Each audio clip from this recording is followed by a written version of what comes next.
Good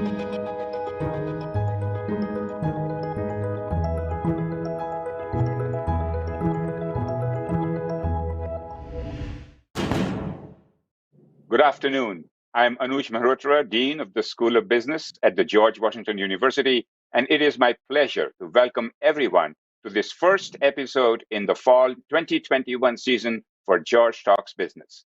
Today, our honored guest, and I'm delighted to introduce him, is Mitch Blaser, co-CEO and co-founder of Mosaic Insurance. He is a School of Business chairman of the Board of Advisors and a GW alum, and not just a GW alum, but also a GW parent.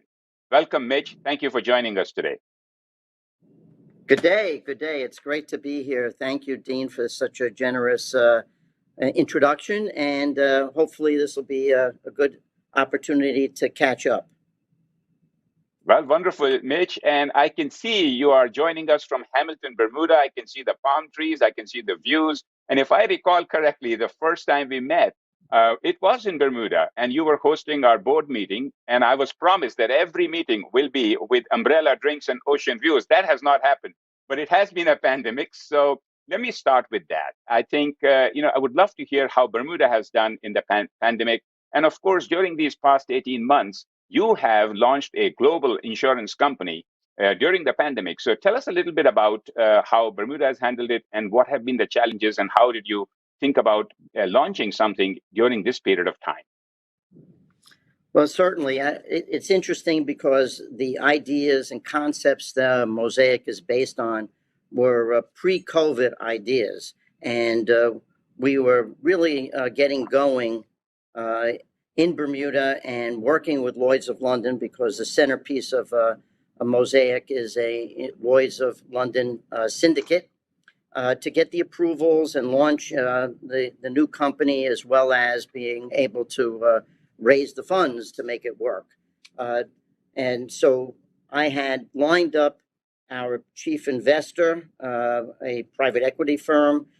We had lined up Lloyd's of London. Things were going really well. We had a high-level meeting in February 2020 at Lloyd's with the senior people there, and things were looking good for us to become the first new approved syndicate since 2018. And then, as everybody knows, a month later, the lights went out, and there was the beginnings of a pandemic that at that time, I think most everybody thought would be over by the summer. Obviously hasn't worked that way. And we had to find ways to make this happen during and in the midst of a new and developing and horrific pandemic. So it became a virtual effort, and we were working with Lloyd's of London, who was founded 330 years ago on the basis of face-to-face and interaction with one another, so that they too had to transition to the virtual world, and it wasn't something that they were very used to say the least. We persisted, and we worked through the process with them, during which time our investor also got a pandemic cold feet, so we had to find a new investor as well. That also worked out quite well in the end, because we were able to find an excellent partner in Golden Gate Capital, and we kept at it, and we were able to launch.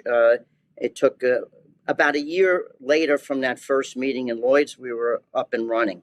So it was a very rewarding accomplishment to get that far, and during these difficult times. Bermuda was great because they did a very superb job in managing through the crisis and keeping the airports open, and the ability.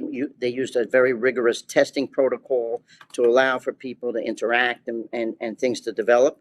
And the regulatory environment in Bermuda is very conducive to launching new companies. In fact, I think it's got the credibility, the recognition with Solvency II equivalency, and the ability to get companies into the market very efficiently and quickly, which in the insurance business is quite important to be able to move after an event.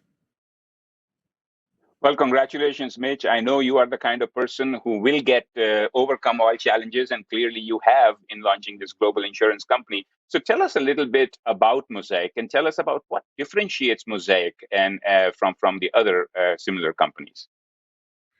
Well, it's very interesting in the sense that when we started Mosaic, the the idea was to take advantage of the various aspects of the insurance industry and pull different ones together to create a different model, a new structure, and that is where the name Mosaic really comes from, taking the best pieces and making a beautiful picture.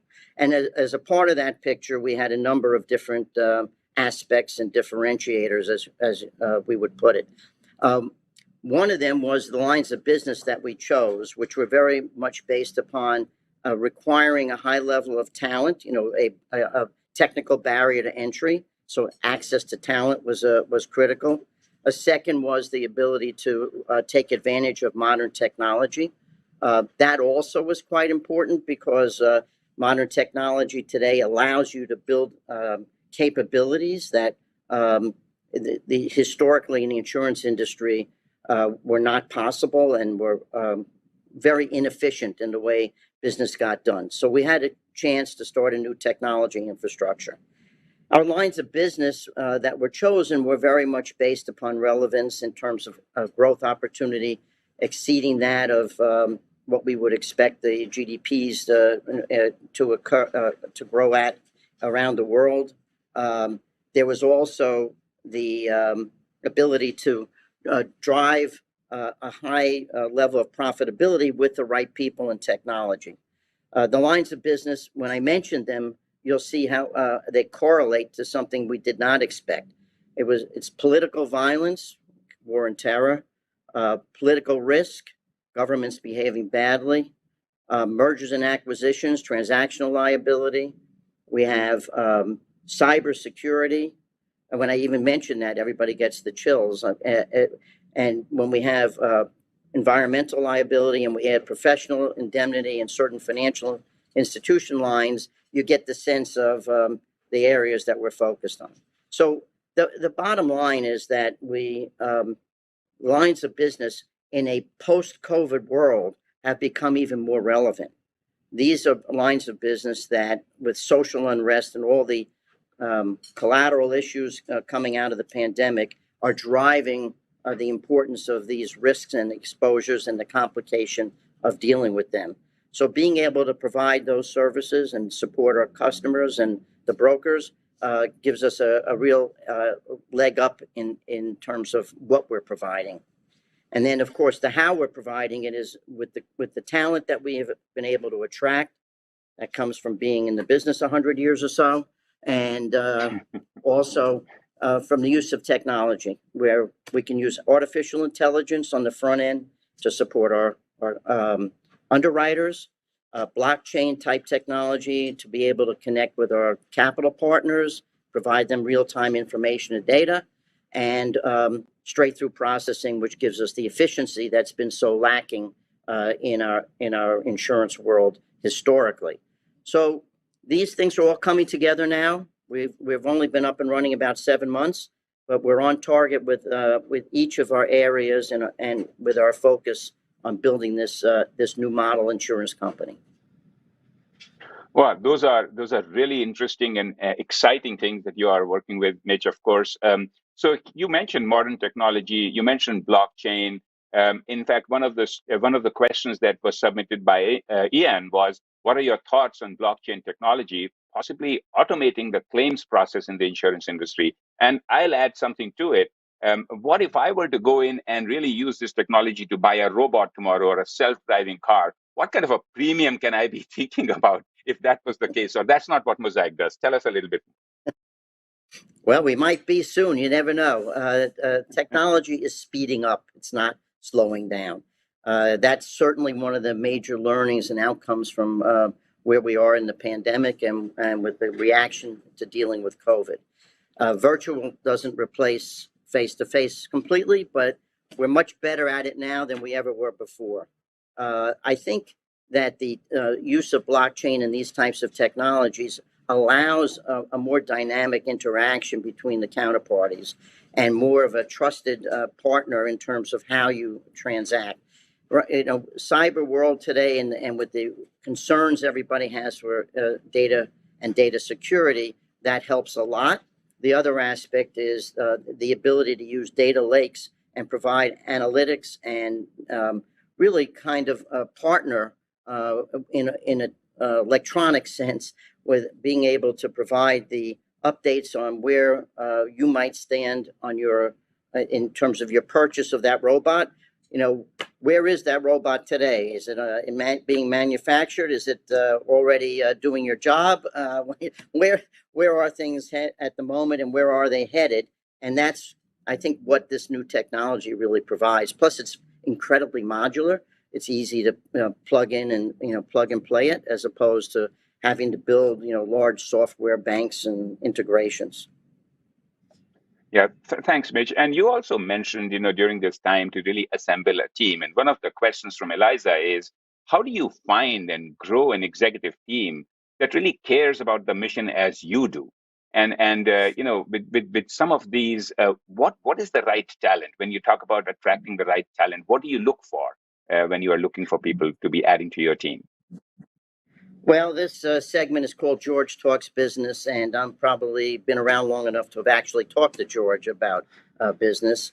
And I think that has something to do with it. Relationships matter.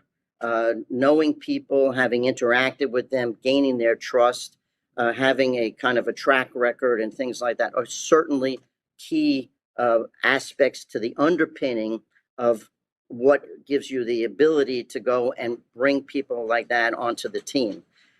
The most important thing from your perspective is to look at those relationships in terms of what the right fit is, because you can know a lot of really good people that don't fit with the particular model that you're building. So you have to be realistic about it, and it's not just about bringing your friends around the table, but we do say getting the band back together again is a positive, because what instruments they play, how well they play, and what tunes to put on for them to coalesce around. In most aspects in building a business, it's really important to have the right culture, and culture comes from connectivity. And we're in a world where connectivity is virtual, as we've been pointing out. That makes it tougher. So you have to have rigorous messaging, strong and persistent communications, and you need to coalesce around entrepreneurial aspects that people can align with. I find that ownership is one of the most important aspects for building culture. In Mosaic, for example, anybody who joins us becomes an equity owner to some degree, so that everybody has an alignment of interests, a common goal. We all want to do the same things together, and it really helps to build that type of environment that you're trying to accomplish. Great, Mitch. And as dean of the school, and of course as chair of the board, both of us, like to brag about our school's #1 ranking in international business by Financial Times 2 years in a row now, if I may add. And you have launched a global insurance company. So I would love to hear a little bit about some of the challenges, some of the differences. And you mentioned culture, you mentioned some of those things. Can you tell us a little bit more about some of the challenges that you face as a global and international business? Well, I would tell you, just from our experience, and particularly dealing with navigating through COVID, you learn a lot of lessons. Now, I've started another insurance company in end of 2006 called Ironshore. So, I had some experience in what has to be done, which is quite helpful. But I would tell anybody who's thinking about starting a business, being an entrepreneur, you have to be prepared to navigate the obstacles that are going to come your way, because they will. Perseverance is critical, and perseverance is really a byproduct of the passion for what you're trying to do. The passion in what you believe in, and your business model, and how you're trying to go about it. You have to assess the risks that you're taking, make sure that they balance with your own appetite, and that you can then take advantage of the market opportunity that you see by executing. And many people underestimate execution and think that it's all about the idea. It's not. Execution is the most critical aspect in getting, first of all, even the financial support you need, because it's going to be measured by any investor, but also in the ability to get launched and to be able to succeed, bringing together the various components and aspects for success and execution are the most critical thing that you can do in planning to launch a new venture. Well, that's really, really good advice right there, Mitch. And of course, you mentioned Ironshore, and you have, and I know that you were at GW as a student. So you have had a lot of experience in the insurance industry, and you have actually served as a CFO, and then now you have become an entrepreneur over the last a couple of decades, let's say at least. So tell us a little bit about your journey from DC to New York City, all the way to Bermuda, and how you have incorporated some of the skill sets that you used in the corporate world in the entrepreneurial world now. Well, you have to expect the unexpected. And I always tell people that, if you don't know where you're going, any road will take you there. And you have to be, therefore, have mindful of, starting with the end in mind. But when I left GW, I went to work at Marsh, and I thought I would be there for actually just a matter of weeks. It turned out to be 28 years. And I, as you pointed out, I was the global CFO and head of technology, and ran most of their non-broking activities on a global scale. It was exciting, building a company into a global, helping build it into a global juggernaut. And from there, I went to Swiss Re as the CFO of the Americas, and from there started Ironshore. I had an opportunity to go to another company that my mentor from Marsh, Bob Clements, had started after he had started Ace and Excel. He was starting a company called Arch, and he asked me to join, and I had told him no because I wasn't ready to move to Bermuda and a few other things like that, personal. And later on, I regretted it tremendously. So I said, if we ever want to do another one, count me in. And that was Ironshore. So sometimes, you have to understand and learn from those types of life activities in order to channel it into a future opportunity that will come your way, to be prepared for it and so forth. The other thing that I say, and I've always said this to students, as we go through our GW journeys together, one of the important things you learn in school is to raise your hand. And that means when you're out in the real world, volunteer, try to get involved in anything and everything that comes your way. And that generates opportunities. It gives you, you become a go-to person. If you're a go-to person, people go to you and they bring you new ideas and new opportunities. And if you keep at that, even if you don't know enough about what the area is, you'll learn. Keep doing that, keep learning from it, and you will win. So, Mitch, you have mentioned persistence. You have mentioned passion. The two of us have talked about the entrepreneurial spirit that we would like all our students to have. And certainly today today you are actually telling us to raise our hand as a students. So tell us about what that entrepreneurial spirit beyond this is, and especially as folks are going into being an entrepreneur, we are talking about risk, and how should people be assessing that risk and looking at that reward? What is that balance which makes you go through a particular idea that you might have to go forward with it? Well, a lot also depends on where you are in your educational process as well as in your career. So your experiences will help inform you as to levels of risk and how you can look at the execution aspect I mentioned. You have to be realistic about both. You can't assume that because you have a great idea and you understand that idea, that everyone else will, and that you can perform all of the tasks of execution around that. So be realistic about that and surround yourself with the people that can help complement your skills to drive the process forward. Um, Very often we like what we're comfortable with, and so we gravitate to that. Uh, it's not as simple as that because there are various components to success. It's one of the reasons why a lot of great ideas don't always make it into the actual business arena because of that lack of executional support coming from the resources that are required to make it work. So you have to be realistic.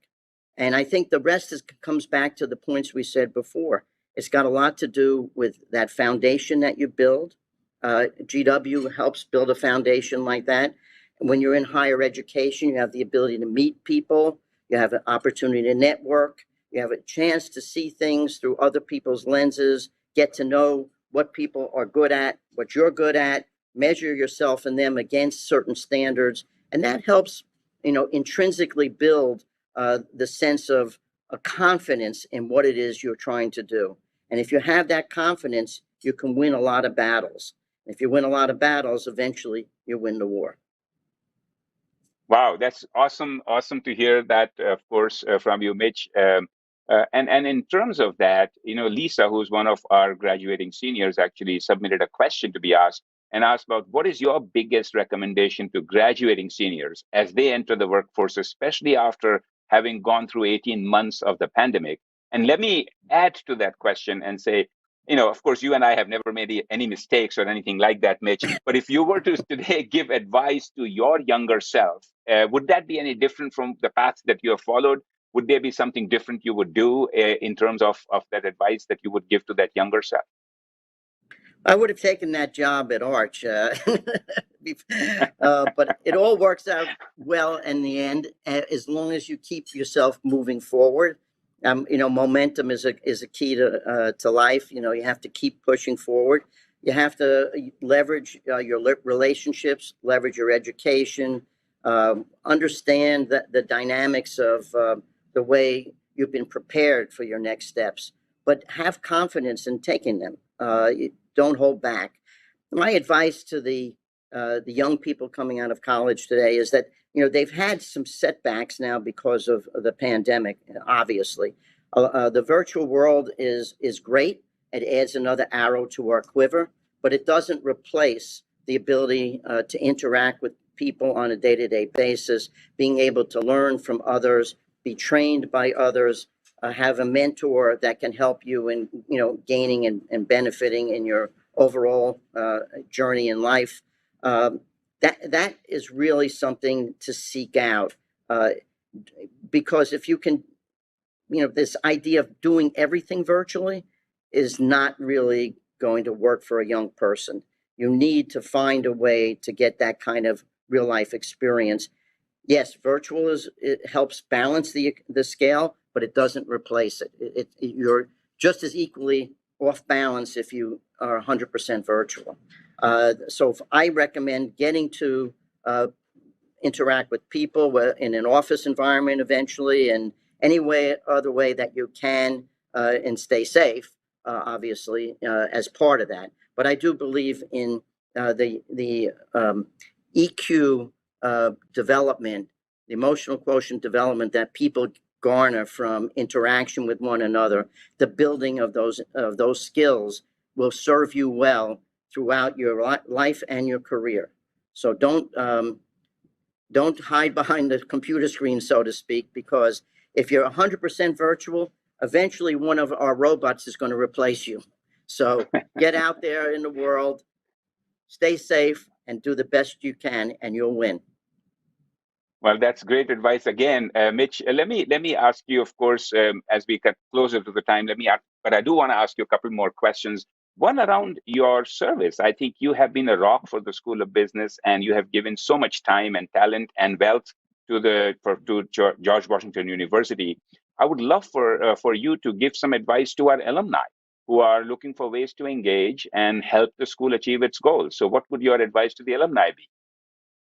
Well, as you know, I think I've chaired the business school advisory board for like 22 or 3 years now, and we've always had a mantra that we call the three W's, and they stand for work, wealth, and wisdom. And the idea was, how can you be a part of and support the school in various ways, and self-actualize in the process.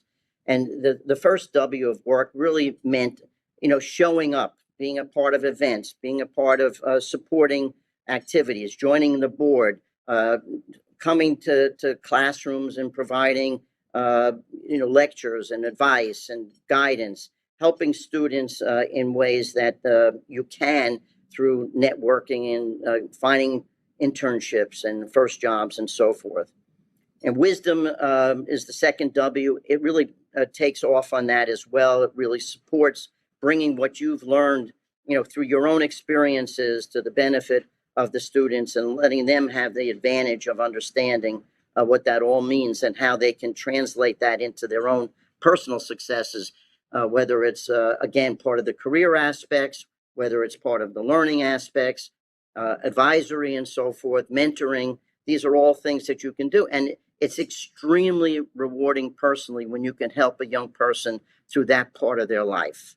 And then, of course, wealth means really interacting with the school in terms of the financial goals and in terms of supporting them, whether it's writing a check or helping out the development people through meetings with people, introductions and networking, or hosting events for the benefit of the school.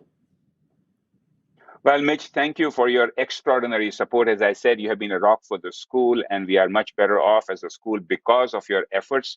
Let me ask you one final question, and I know we are running close to time, but I know that you are a parent of two daughters from GW, and you have been at GW. So let me see if you had, and I'll put you on a spot. We talk about only at GW moments. And were you able to share some only at GW moments with your kids when they were coming into school, or were they not shareable? Most of them were clearly not shareable, because I was there, after the Revolutionary War, and we started the school now 200 years ago. But it was a time actually of the moratoriums and the Vietnam War reaction from the students, and GW was a place that we can always say at the center of it all. Well, let me tell you, every week there were hundreds of thousands of students from around the United States that would gather in all over DC and around GW in order to have their protests heard as they marched up Constitutional Avenue toward the Capitol. And so that was an experience that you certainly weren't going to get anywhere else. And it's something also about GW and the location, and something I always told my kids. It is a place where you really feel like you're a part of something. You're integrated into this unique community, and that you're just blocks from the White House on one hand, and on the other hand, you have your environment for education and a tremendous city in order to expand your goals and your interests, and even have a good time. So there was no shortage of any of those opportunities. I remember doing a paper at the Library of Congress. Not too many people get that opportunity. So there's so much that DC had to offer, and that GW is a great place to take advantage of it. And it was an easy sell for my daughters to go. And one of my son-in-laws is also from GW. So yes, it's a place near and dear to my heart now and forever. Well, thank you, Mitch. What a great conversation. Always enjoy talking to you, but thank you for taking the time today. And of course, being the opening speaker for our George Talks Business Fall 2021 series. So thank you again, Mitch. I would also like to thank all of you who joined us today, and want to invite you to the next episode of George Talks Business. Next week, our distinguished guest will be Dr. Nora Gardner, the managing partner of McKinsey's Washington, D.C. office. We hope to see you then. Until then, bye-bye.